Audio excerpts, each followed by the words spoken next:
All right, ladies and gentlemen, boys and girls of the interweb. As you can see, today is kind of AC day, I guess. Yeah, so before we get to that, let's go this way and look at the stuff that is done and figured out and stuff, because that's kind of pissing me off right now and stuff. So, anyway, all right, so on the driver's side, everything pretty much is finished over here with it. So the firewall has been modified over here to fit the factory column from the Crown Vic, and the booster and master cylinder and stuff is all mounted up and in and stuff. So honestly, I got way carried away with this whole angle on this thing because I forgot that it's got several knuckles in here from the factory. So of course, knuckles make it. I mean, look at T-birds, T-buckets and hot rods and stuff like that, and rat rods, and you see they've got like knuckles galore, things like zigzag back and forth just to get down to the steering where you need it and stuff. But I don't know. I was thinking old school stuff, and so I took way too much time and worked way too hard to make that so it's like almost perfectly straight from the column across. But whatever, it's done and whatever. So. One thing I was really happy and proud about was the fact that I got the brake lines to go where they needed to go.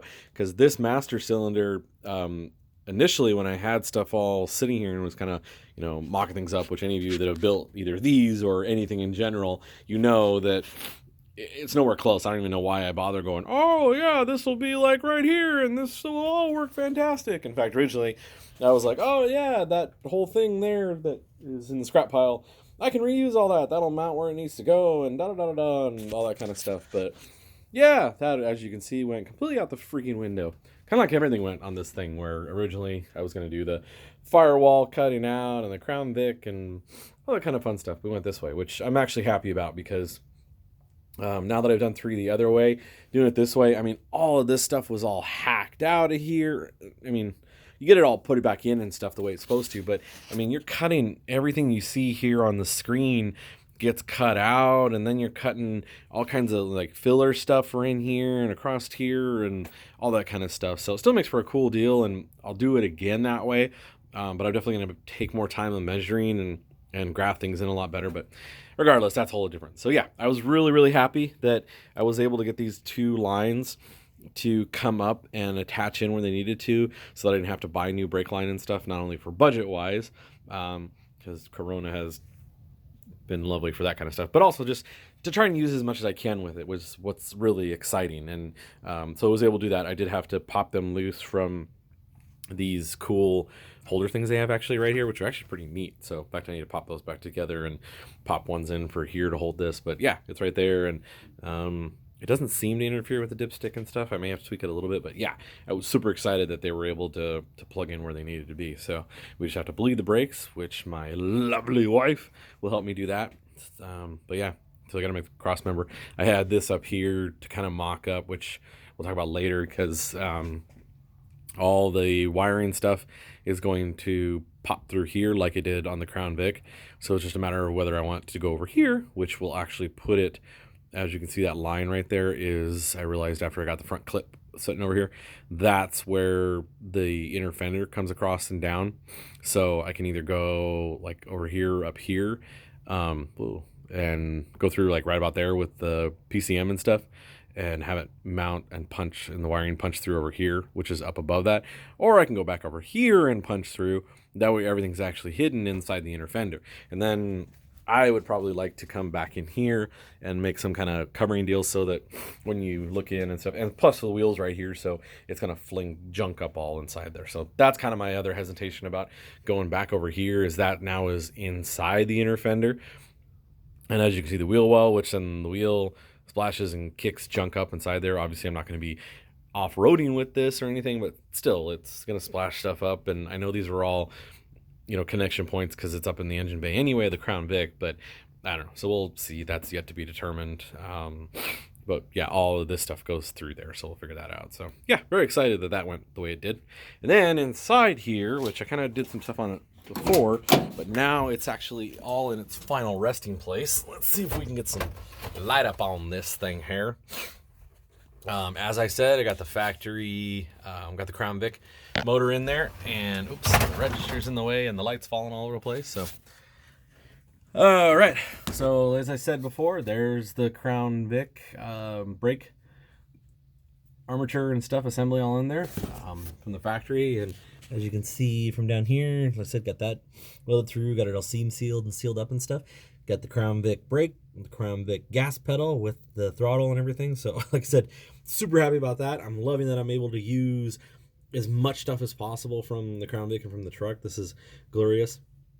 I would have liked to use the pedals probably from the truck and stuff, but yeah, it didn't work out so well.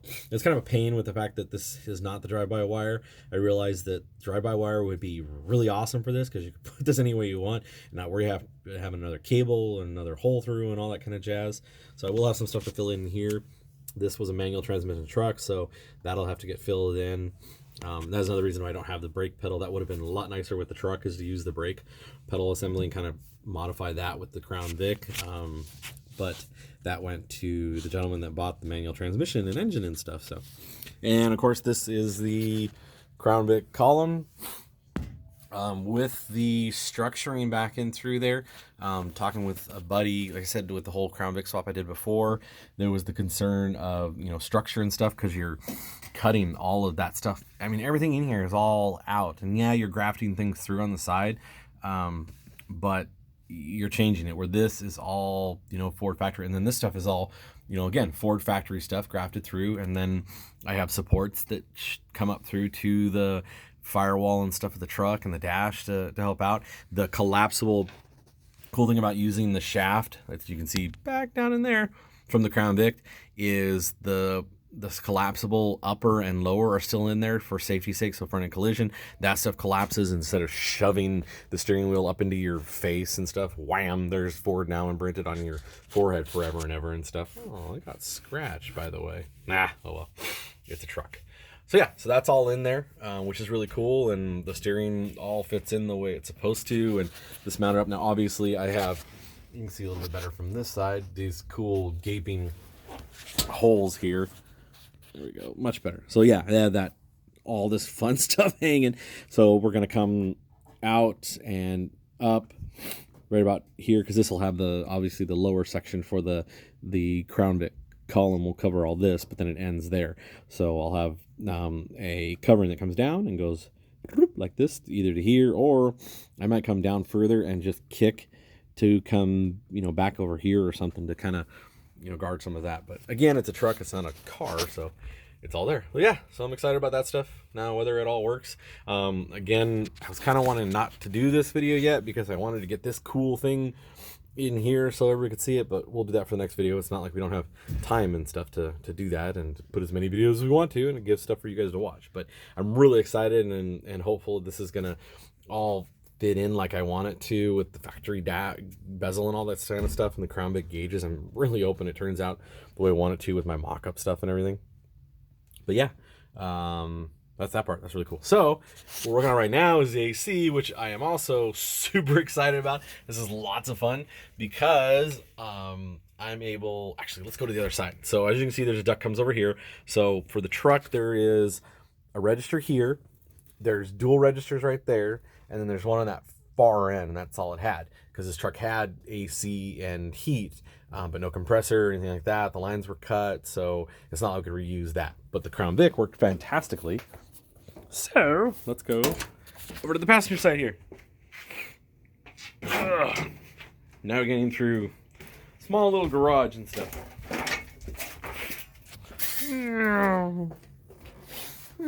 So there we go.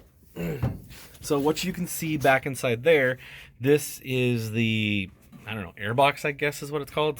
Let's see if we can get some more light. There we go. So now you can see it. So yeah, so that's the airbox from the Crown Vic. And as you can see, I'm kind of putting things together onto it, but I'm going to be able to use that from the Crown Vic, and then I'm going to be able to fit all the registers and duct lines that came from the truck and put them through in the factory spots. So that'll be really cool. One thing I'm really excited about is I got this modified to to actually get up in there. Now this is dropped down a little bit because it's not fastened up. But once it is, you barely see that sticking down, no more than you did from the factory with the truck and stuff on it. So, and I got this plate through here that everything will be mounted to, but I love that it is not, originally when I got this all fitted in and stuff, it was hanging like way down here, which I guess, again, it's a truck. The one from the truck, as you can see, because the bottom of that metal piece right there, that's actually where the factory airbox from the truck came in, and then that's the intake side of everything. So it's stuck, way down in there. So it wouldn't have been any different, but it just, it's more fun when you can get things to be more kind of clear and cleaner looking and hidden and stuff. So yeah, so basically kind of about that much is all you're going to see sticking down when you first look in and stuff. So I'm super excited about that. I love that it's all fitting back up inside there. And we'll look at I kind of got to see it in the beginning of the video, but so here is what we got going on here. That's the plate that I made to kind of modify, fit everything to with the opening. I've kind of had to modify some of that a little bit. But then, and I'll cut the hole here for the AC to match up to, and then this will all match up. So that's where we're going. So we'll have an update when I get that stuff better together. But thanks, guys.